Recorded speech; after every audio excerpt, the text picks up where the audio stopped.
Hello दोस्तों, welcome to G cube banking.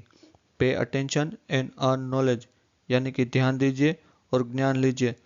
दोस्तों, आज के इस वीडियो में हम मॉक टेस्ट के बारे में बात करेंगे। दोस्तों, आपने मॉक टेस्ट तो परचेज कर लिया, लेकिन फिर भी मॉक टेस्ट के रिलेटेड आपके माइंड में काफ़ी कुछ डाउट्स होंगे, जैसे कि मॉक टेस्ट को कैसे अटेम्प्ट करना है, यानी कि how to attempt mock test. Sir, हमारा मॉक टेस्ट में अच्छा स्कोर नहीं आ रहा है, अब हम क्या करें? हम अपने परफॉर्मेंस को कैसे इम्प्रूव करें? मॉक टेस्ट को कैसे एनालिसिस करें जिससे हमारा स्कोर आगे बढ़े? डेली कितने मॉक्स देने होंगे? ये सब डाउट आपके माइंड में होंगे। तो दोस्तों, इन सारे सवालों का जवाब आपको इसी वीडियो में मिलेगा। तो चलिए दोस्तों, आगे बढ़ते हैं। दोस्तों, ये कुछ इन्फॉर्मेशन है मेरे एक्सपीरियंस के बारे में। मैंने काफ़ी कुछ मेंस एग्ज़ाम दिए हैं, जिसके बेसिस पर मैं गाइडेंस के वीडियो बना रहा हूँ। आप चाहो तो वीडियो को पॉज करके इसके बारे में रीड कर सकते हो। चलिए दोस्तों, आगे बढ़ते हैं। चलिए दोस्तों, तो अब हम शुरू करते हैं मॉक टेस्ट के बारे में। तो मॉक टेस्ट में आपका सबसे पहला क्वेश्चन, सर हम मॉक टेस्ट को कैसे अटेम्प्ट करें और अपने परफॉर्मेंस को कैसे इंक्रीज करें, यानी कि अपने परफॉर्मेंस को कैसे इम्प्रूव करें। देखिए दोस्तों, ये दो चीज़ें हैं ना कहीं दो चीज़ों पे डिपेंड करती है। पहला तो आपका सिलेक्शन ऑफ क्वेश्चन, और दूसरा आप मॉक टेस्ट देने के बाद उसे एनालिसिस कैसे करते हो। तो एनालिसिस तो हो गई मॉक टेस्ट देने के बाद की चीज़। तो सबसे पहले हम देख लेते हैं कि मॉक टेस्ट को अटेम्प्ट कैसे करते हैं, यानी how to attempt mock test, जिससे हमारा मॉक टेस्ट में परफॉर्मेंस अच्छा रहे। तो दोस्तों, मैंने इसमें पहला पॉइंट क्या डाला है कि selection of question is very important. देखिए दोस्तों, वो कैसे, वो मैं आपको समझाता हूँ। सपोज मान लो आपने किसी क्वेश्चन में 2 मिनट दिए और वो क्वेश्चन आपका सही भी हो गया, लेकिन उसके बदले में आपने दो ऐसे क्वेश्चन स्किप कर दिए जो एक एक मिनट में हो सकते थे, यानी कि आपने 1 मार्क लेने के चक्कर में 2 मार्क्स के क्वेश्चन स्किप कर दिए। नो डाउट आपको आता है, लेकिन वो क्वेश्चन छोड़ने वाला था, बाद में करने वाला था, जो आपने पहले कर दिया। इसकी वजह से क्या हुआ, आपके 2 मार्क आने की जगह आपका 1 ही मार्क आ पाया, यानी कि आपका 1 मार्क का लॉस हुआ।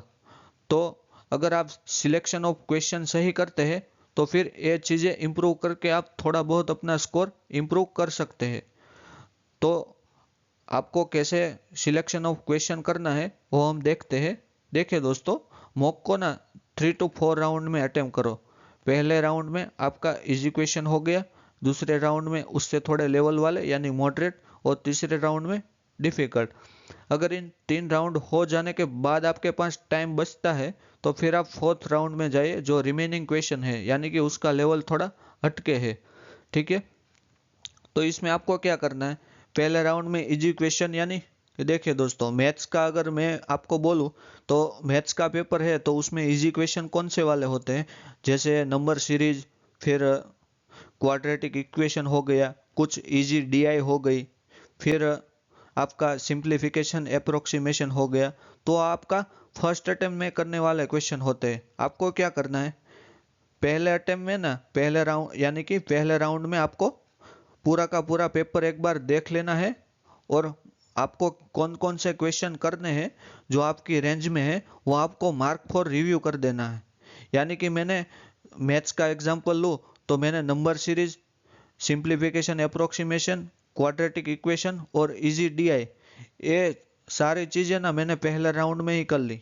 तो फिर दूसरे राउंड के लिए मैंने क्या किया कि कुछ कुछ एरिथमेटिक के इजी क्वेश्चन थे, उसको मैंने मार्क फॉर रिव्यू कर दिया, और एक जो थोड़ी बहुत मॉडरेट लेवल की डी आई थी, उसको मैंने मार्क फॉर रिव्यू कर दिया। तो अब मैं क्या करूंगा, इन सारे क्वेश्चन खत्म होने के बाद मैं क्या करूंगा कि मैं वही क्वेश्चन देखूंगा जो मैंने मार्क फॉर रिव्यू किया है। तो फिर क्या होगा, मुझे ढूंढ पूरे पेपर में क्वेश्चन भी ढूंढना नहीं पड़ेगा, और मुझे इजीली मिल जाएंगे, और मुझे पता भी है कि मुझे कौन सा क्वेश्चन करना है पहले और कौन सा बाद में। यानी कि फिर दूसरे राउंड में आपको क्या करना है, आपको मार्क फॉर रिव्यू किए वही क्वेश्चन देखने हैं, उसमें भी जो जल्दी बन सके उसको पहले बनाना है, और कुछ कुछ क्वेश्चन ऐसे होंगे जो आपको लगता होगा कि ये बन जाएगा, लेकिन आपसे बनेगा नहीं, तो फिर उसको क्या कर देना, एक ट्राई मारो, अगर नहीं हो रहा है तो उसे स्किप कर दो नेक्स्ट राउंड के लिए। ठीक है, तो ऐसे करके आपको 3 से 4 राउंड में मॉक अटेम्प्ट करना है, ताकि आप मॉक टेस्ट में अच्छा परफॉर्म दे सको।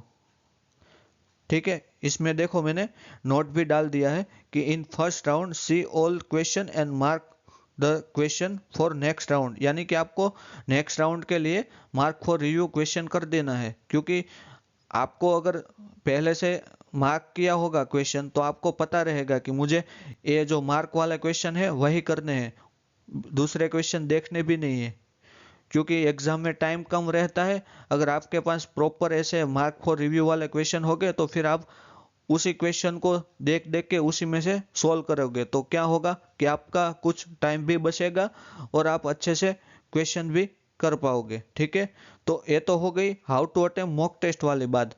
अब मॉक टेस्ट देने के बाद एनालिसिस कैसे करते हैं वो हम देखते हैं। चलिए दोस्तों आगे बढ़ते हैं। चलिए दोस्तों, अब हम डिस्कस करने जा रहे हैं मॉक टेस्ट को कैसे एनालिसिस करते हैं, लेकिन उससे पहले मैं आपको कुछ इंपॉर्टेंट पॉइंट्स है जो सिलेक्शन ऑफ क्वेश्चन के बारे में है वो मैं आपको बता देता हूँ। देखिए दोस्तों, सिलेक्शन ऑफ क्वेश्चन चाहे प्री हो या मेंस इंपॉर्टेंट रोल प्ले करता है।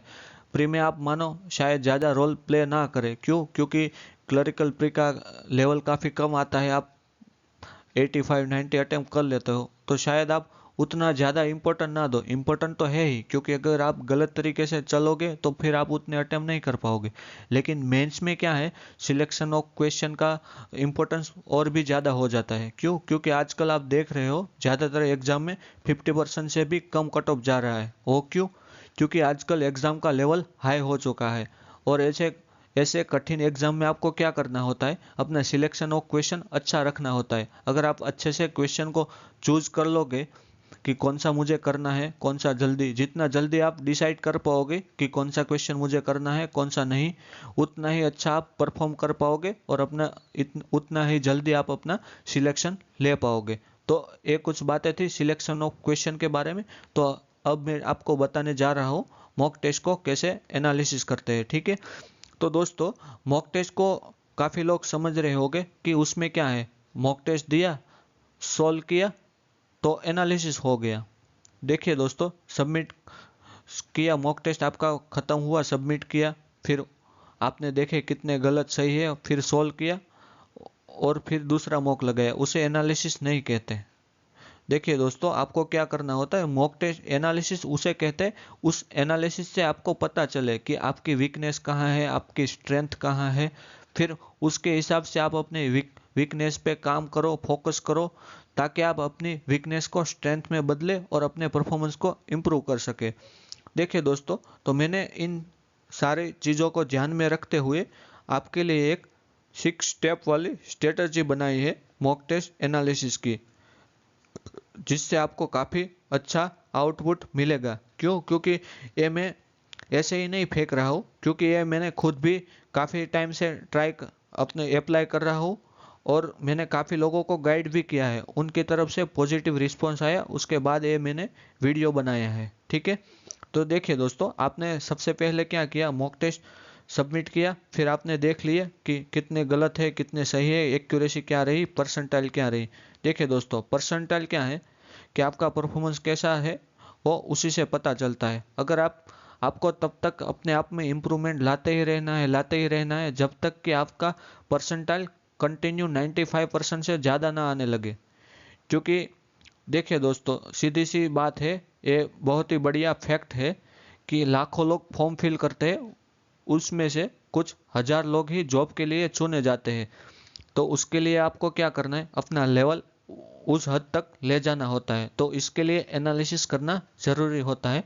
तो आइए दोस्तों, अब हम देखते हैं स्टेप बाय स्टेप कि एनालिसिस कैसे करते हैं। तो दोस्तों, आपने मॉक टेस्ट सबमिट किया तो आपको उसमें 6 तरह के क्वेश्चन मिलेंगे। एक तो आपने गलत कर दिए क्वेश्चन, दूसरे क्वेश्चन आपने कुछ टाइम दिया उस क्वेश्चन के, उसके बाद आपको पता चला कि नहीं ये तो नहीं होगा मुझसे, तो फिर आपने वो स्किप कर दिया, और तीसरे आपके करेक्ट क्वेश्चन हुए लेकिन उसमें ज़्यादा टाइम लगा है जितना लगना चाहिए उससे, फिर चौथे टाइप के क्वेश्चन क्या हो गए, वो आपने अनअटेम्प्ट किया, आपने देखते ही स्किप कर दिए कि नहीं ये नहीं करने वाला है तो मैंने स्किप कर दिया। फिर फिफ्थ क्वेश्चन क्या होगा, अनसीन होगा। क्यों? क्योंकि स्टार्टिंग में ऐसा हो सकता है कि आपका सिलेक्शन ऑफ क्वेश्चन अच्छा ना हो, आप स्टार्टिंग से सारे क्वेश्चन करने लगो तो आप पूरा पेपर देख ही ना पाओ, तो क्या होगा, आपके कुछ क्वेश्चन ऐसे भी रह जाएंगे जो आपने देखे ही ना हो। ठीक है, फिर देखिए तो ये फाइव तरह के क्वेश्चन आपको देखने को मिलेंगे। तो देखिए हम एक एक करके किस टाइप के क्वेश्चन को कैसे इंप्रूव करना है वो हम देखते हैं। देखिए सबसे पहला, आपने रॉन्ग कर दिया, रॉन्ग क्वेश्चन किया, इसका मतलब आप ये नहीं कि आपका उसमें कंसेप्चुअल नॉलेज क्लियर नहीं है, हो भी सकता है कि ना भी हो, लेकिन आपने क्या किया उसमें सिली मिस्टेक की। सपोज मैथ्स का एग्जांपल ले तो आपने कोई छोटी मोटी कैलकुलेशन मिस्टेक कर दी, या फिर अगर रीजनिंग के पजल हो तो आपने रीड करने में थोड़ी पॉसिबिलिटी रीड करने में गलती कर दी एक आध सेंटेंस, तो भी पूरा आंसर चेंज हो जाता है, ऐसा होता है। तो ऐसी छोटी छोटी मिस्टेक की वजह से जो क्वेश्चन गलत हुए उसमें आपको क्या करना है, अपनी मिस्टेक फाइंड करनी है। क्योंकि देखिए दोस्तों, मॉक टेस्ट एनालिसिस करो ना, उस वक्त आप अपनी रफ शीट जो आपने मॉक टेस्ट देने के दौरान यूज़ की थी उसको साथ में रख के करो, ताकि आपको पता चले कि आपने कहाँ मिस्टेक की थी। तो फिर उस मिस्टेक को आप फाइंड करो, उसको सुधारो अपनी गलती को, फिर उस टाइप के दो तीन क्वेश्चन प्रैक्टिस करो, या अगर ज़्यादा नीड है तो ज़्यादा क्वेश्चन प्रैक्टिस करो और उसको इम्प्रूव कर लो। ठीक है, और सबसे इम्पोर्टेंट बात मैं एक और बताना चाहता हूँ कि अगर आपने मॉक टेस्ट मॉर्निंग में दी, ज़्यादातर मॉर्निंग में देना अच्छा होता है। क्यों? क्योंकि मॉर्निंग में माइंड फ्रेश होता है, तो मॉक टेस्ट देते हैं तो आपका प्रॉपर परफॉर्मेंस आप नोट कर पाते हैं। तो आपको क्या करना है, अगर आपने मॉर्निंग में 8 बजे मॉक दिया है तो उसका एनालिसिस तुरंत नहीं करना है। क्यों? क्योंकि फिर अगर आप तुरंत एनालिसिस करोगे तो आप वही मॉक सेम थॉट प्रोसेस से एनालिसिस भी सेम थॉट प्रोसेस से करोगे जो थॉट से आपने मॉक टेस्ट अटेम्प्ट किया है, तो फिर उसका कोई मतलब नहीं रहता एनालिसिस का। क्यों? क्योंकि एनालिसिस तो हम उस लिए करते हैं ना कि हम अपने कमियां को ढूंढे और उसे इम्प्रूव करें। तो आपको क्या करना है, थोड़ा गैप देना है। अगर आप मॉर्निंग में मॉक टेस्ट देते हो तो आपको क्या करना है, जस्ट ये सब देख लेना है आपके कितने गलत थे, कितने सही थे, एक्यूरेसी क्या रही और आपकी परसेंटाइल कितनी है। फिर आपको क्या करना है, पूरा दिन अपना वो जीके वगैरह सब कुछ पढ़ते रहो, और लास्ट में इवनिंग में जब आपका माइंड शांत हो जाए 3-4 घंटे बाद, तब आपको ये step by step question analysis करने हैं। ठीक है, तो सबसे पहला तो रॉन्ग वाला बता दिया मैंने, आपको बताया जैसे कि आपको अपनी रफ शीट साथ में रखनी है। आपने जो क्वेश्चन गलत किया उसमें आपने क्या मिस्टेक की उसे फाइंड किया, और उस तरह के कुछ क्वेश्चन प्रैक्टिस किए और उसे इम्प्रूव कर दिया। दूसरा कि आपने स्किप किया question after giving some time, यानी आपने कुछ टाइम दिया उस क्वेश्चन को। मान लो कि आपको ऑन एन एवरेज आपको अगर क्वेश्चन नहीं करना है तो आपको 10 या 15 सेकंड में पता चल जाता है कि ये क्वेश्चन मुझे करना है या नहीं करना। अगर अच्छा कैंडिडेट होता है तो फिर उसको 10 सेकंड लगते हैं ऑन एवरेज, कि 10 सेकंड में वो डिसाइड कर लेता है अच्छा कैंडिडेट कि मुझे क्वेश्चन करना है या स्किप करना है। तो वहाँ तक आपको अपने लेवल को ले जाना है। ठीक है, अगर आपने कुछ टाइम दिया क्वेश्चन को उसके बाद स्किप किया, इसका मतलब क्या है, कहीं ना कहीं आपकी डिसीजन मेकिंग में गड़बड़ी है कि आप डिसाइड नहीं कर पा रहे हो ये क्वेश्चन मुझे करना है या नहीं करना है। तो उसके लिए आपको क्या करना है, अपने कंसेप्ट को भी इम्प्रूव करना है और उस टॉपिक की प्रैक्टिस भी करनी है। क्यों? क्योंकि कहीं ना कहीं आपका कंसेप्चुअल नॉलेज वीक हो फिर भी आपको टाइम लगता है उस क्वेश्चन को समझने में, तो आपको क्या करना है, उस टॉपिक का कंसेप्चुअल नॉलेज और उसकी प्रैक्टिस करनी है, जिससे ये चीज़ें इम्प्रूव हो जाए। और तीसरे टाइप का क्वेश्चन क्या है कि आपने सही तो किया है क्वेश्चन, लेकिन क्या हुआ कि आपको ज़्यादा टाइम लगा।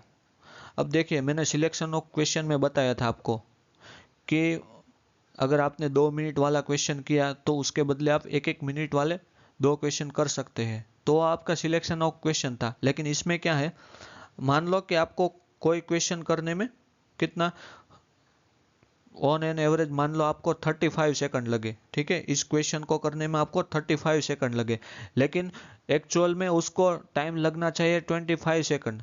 क्योंकि ऑन एन एवरेज वो क्वेश्चन 25 सेकंड में बनने वाला था। तो आपको क्या करना है, उसमें आपको क्या है, सिर्फ प्रैक्टिस की नीड है। आपका कंसेप्ट तो क्लियर है, लेकिन प्रैक्टिस की नीड है, जिसकी वजह से आपकी उस टॉपिक में स्पीड कम है। तो आपको क्या करना है, उस टॉपिक के 40-50 क्वेश्चन कर दो, तो उसमें स्पीड आ जाएगी। तो फिर वो क्वेश्चन आप 35 सेकंड वाला 25 तक ले जा सकते हो इजीली।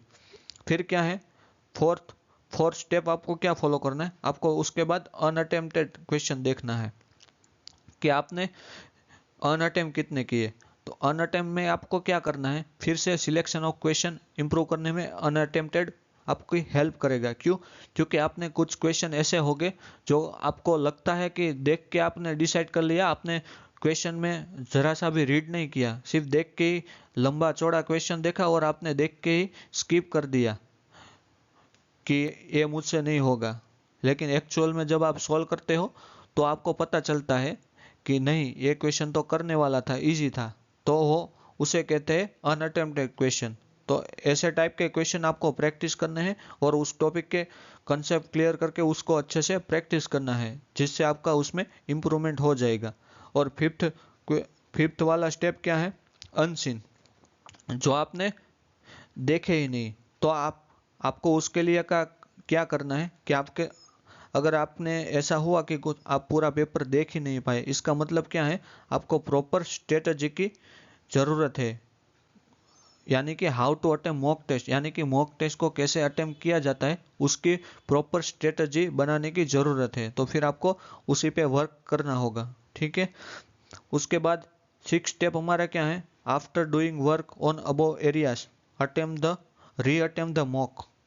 यानी कि आपने उस एरियाज पे काम कर लिया, आपने अपनी गलतियां फाइंड की, वो सब आप आपने मान लो आज मॉर्निंग में मॉक दिया, उसके बाद क्या हुआ, उसके बाद आपने इवनिंग में उसको एनालिसिस किया, फिर 1-2 दिन उसी पे वर्क करो, अपने वीक एरिया को इम्प्रूवमेंट करने में वर्क करो उस पे।